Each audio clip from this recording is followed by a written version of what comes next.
earlier we were talking about how from the time they're little, it's best, everything you teach your kids, you can start when they're little at their age appropriate levels. Whether it's, so when they were little and we would have them do it, we didn't give allowances. Instead it was like, hey, you live in the house, you have to do your dishes, you have to make your bed. But then, hey, we can have a job. I'll hire you to mow the apartment lawns. This is one of the things I told you before that I grew up on a farm. But obviously we didn't have a farm to teach our kids. It was a great way to teach your kids how to work and how to do money and stuff like that. But we had rental properties, and rental properties were awesome. And you could do this with other stuff too. But I would pay them to go over there and help pull weeds. I would pay them to mow the lawns. I would pay them to go muck apartments out. And it was amazing because sometimes wonderful conversations came out of that. We're mucking an apartment of someone that left in the middle of the night, and it's like, okay, why do you think these people left this apartment the way that they did? It was conversations that came very naturally, and my kids would be like, yeah, I don't want to go get an addiction and have this problem and have an apartment mucked like this. I want to take care of my things. So our kids, we started with these jars. 10% went to charity to help other people. What do we have? I still can't remember the exact amount. 20%. I think 20% went to their college fund, their long-term savings, which was like college at house. And then another 30% went to their long-term, their short-term savings, which was like if they want to save for a bike or something like that. And then the rest of it went to spending money. So it was kind of like, okay, here's your money that you got for mucking this apartment out or mowing this lawn.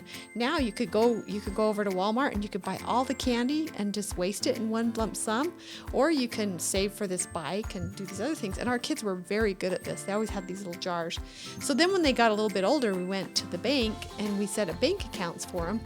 Actually, we kind of started, I used to make them do their banking even when they were kind of little. And the poor bankers, they'd walk in with their jars of quarters, because with these apartments, we had laundry machines. So we'd get all the quarters out of the laundry machines. And they had candy machines too. They're all candy machines. Yeah. So they would take these little jars of quarters in there, the poor teller was whatever, but it was a great way to teach them how to do their banking, because they had to be assertive enough to go talk to the teller and to tell them what they wanted to do and where they wanted to. And then we had the same way with the accounts that they had. So they had like a savings and a money market, and they kind of earmarked those the same as they did their little jars. I think another key principle is to let them fail with money young. I remember that time we went down to Disneyland, and each of the kids was taking like $20 to buy their little ancillaries, and I forget who it was, and I think even if we knew, we wouldn't say it on air, but we can probably guess who it was.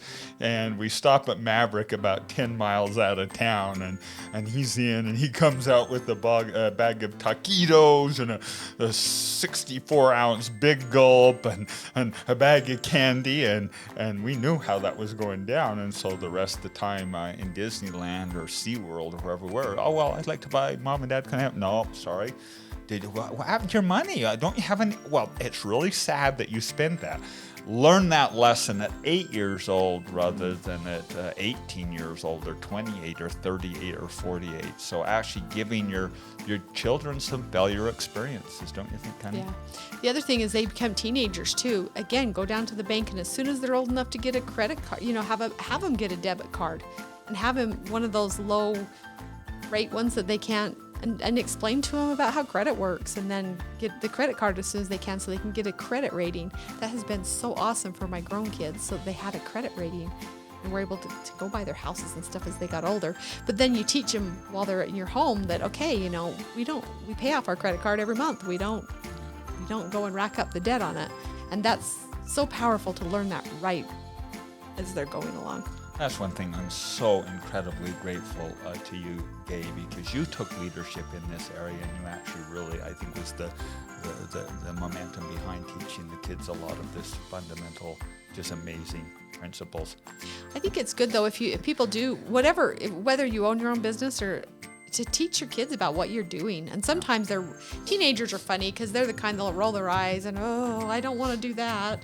I know I certainly didn't want to be a dairy farmer, and frankly, I still don't. But I know that my kids, it's good for them to learn what their parents do and kind of how the business works. And I think that actually holds true. I mean, so many people talk to us about, entrepreneur, get your kids to create a company. And it's like, yeah, that's great, but you don't have to do that. Start with what you are.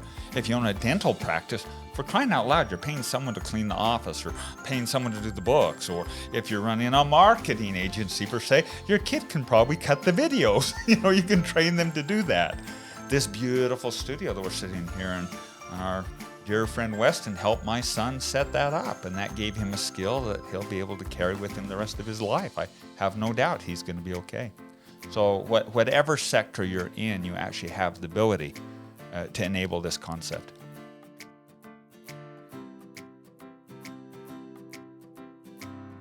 I'd say number one is show a family economy. If you're just passing out just because you breathe and poop, you deserve some money. That's not what you need to be going with. You need to establish some sort of family economy where certain tasks and functions are okay, just you contribute here, and others is an opportunity to earn money.